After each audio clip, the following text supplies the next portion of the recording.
Hey everyone, welcome back to my channel. I hope you're all doing well out there. And today we're going to head back to physical media territory. I haven't done one of these in a while. Earlier this year, I started doing a series of videos every once in a while about the case for physical media. And today we're going to do that once again. We're going to make a case for physical media. And all this is to highlight a really cool release, a really outstanding release for physical media. And the reason why I do this is everybody has their preferences on how to buy their films, how they consume their films. You might like to stream yours off of Tubi, which I use Tubi all the time too. Tubi's a great resource. Netflix, Amazon, whatever your streaming choice, Shudder, Screenbox, whatever your streaming service of choice is. Also, you may have iTunes or Vudu, however you may purchase your films.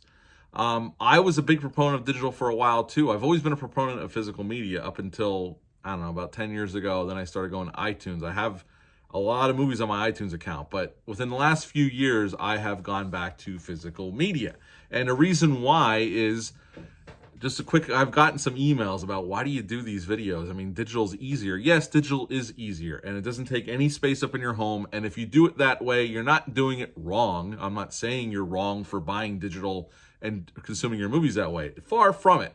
All I'm doing is making a case for why physical media, to me, is better. And the reason being is there was the Sony thing in Japan where people lost their TV shows and movies off their service because they lost the contracts with those studios. That can always happen even if you buy a movie on iTunes or Vudu. If that streaming service ever loses the contract with that studio, you're going to lose your movie. You don't truly own it. You don't ever truly own it. The same thing goes with music on these services as well. I mean, I have a huge music catalog on my iTunes account. And people always think it can't happen in America. Well, sure it can. It can happen rather quickly, and you wouldn't even know it's coming until it's too late and you lost a bunch of content that you had purchased. And that's the reason why I started going back to physical media. Once you have it, you own it. There is no taking it away from you unless you decide to sell it or give it away. And also, the other thing is, and I'm not a technical expert on any of this, okay? There are great channels out there that are technical experts. In the search of physical media, James over there, check him out on YouTube. He does great videos. He's a tremendous setup. He tests all the data and whatnot if you're into the technical aspect of this. I'm going off of these releases just based on my eyes and ears and how it looks to me, knowing that I've owned them in other formats like VHS, DVD, Blu-ray. So just off of that and memory, I could tell if it looks better or not. It's not scientific, but that's the way I do it. So today what we're going to do is, and the disc always looks better. You get a higher bit rate. The sound always sounds better because with different streaming platforms, it's all in the stream on how effective or what the software they're using. Disc always gives you the best image and the best sound. That's my pitch for the physical media part of it. The release we're going to talk about today, after that long spiel, is The Hitcher, the long-awaited movie from 1986, The Hitcher. This is the second sight version. I bought this from Orbit DVD. Go check those guys out. I'll leave a link for their Instagram page down below. Great folks over there. I got to meet the owner of Orbit DVD at Carolina Fear Fest 2 years ago. Really nice guy. Loves movies. They do the Lord's work over there. And I pre-ordered this from him and I got it, even with all the flooding out there, I got it shortly after it was released for the regular public. Now, on October 22nd, I don't know when I'm going to drop this video, the American version came out. It's the same transfer. I don't know if they ported over to the special features, but The Hitcher is a movie I absolutely love. Came out back in 1986 to little to no fanfare, directed by Robert Harmon, written by Eric Red, who would go on to directing himself, but he also wrote Near Dark, Blue Steel, that Catherine Bigelow directed, and then he would go on to direct Bad Moon and Body Parts, if you remember that film with Jeff Fahey.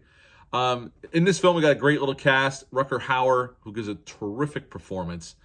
C. Thomas Howell playing this idealistic kid who's driving this car to San Diego for this guy, and he's driving through the desert Southwest on a rainy night and decides to pick up this hitcher, or John Ryder, a.k.a. The Hitcher. Jennifer Jason Leigh's in this character. Jeffrey Dumont. There's a great little character actors in this, but basically this rests on the capable shoulders of Rutger Hauer and C. Thomas Howell, and it's a game of cat and mouse, horror, suspense, Some great action, some great stunt work here. If you've never seen it, I can't recommend this film enough. Now, why this release is so great is because for years, The Hitcher has been kind of, you were able to get it on DVD. The DVD transfer wasn't that great. I have that DVD still in my my metal case. It was streaming on it's still streaming on HBO Max. That transfer is a dumpster fire. It looks terrible. But you can watch the film. It doesn't do it any justice, but you can watch the film. This version is the best The Hitcher's ever looked in any format I've ever seen. They've done a really great job, Second Sight did, cleaning the image up. It looks fantastic. The grain structure is still there. You'll see the grain there, but the film itself looks so clear. You could see it looks so beautiful. The landscape shots of the Desert Southwest. They shot this in California, but they definitely sell it as the Desert Southwest.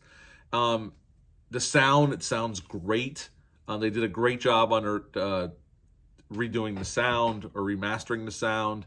It's just a great disc overall. And if you like this movie, and I love this movie, it's a great film. If you've never seen it, I can't recommend it highly enough. This is definitely the definitive version of this film. And there's some great special features on here. I didn't get to watch all of them yet, but there's a long interview with Robert Harmon, the director, who he goes pretty much through every step of the production and some of the things they had to deal with. There's an interview with Eric Red on there. I didn't get to finish it. I was about halfway through. It just tells about where he was at the time in his career, just starting out, and how his script got picked up and made into a movie fairly quickly once he got to Hollywood. And there's other special features on here as well. I can't recommend this enough if you're a physical media addict like myself. Definitely worth the purchase if you're a fan of this film. So yeah, can't recommend this enough. I would give this release a 10 out of 10. They did the Lord's work with this film, considering the elements. And I know they had a hard time tracking down the original film elements, and there was a whole thing. It took Second Sight a long time to get to this release, and I greatly appreciate their efforts. Again, 10 out of 10 for this amazing release of this classic 1986 film. That's it for this video for A Case for Physical Media. What are your thoughts on The Hitcher? And are you planning on picking this up, or have you picked it up already?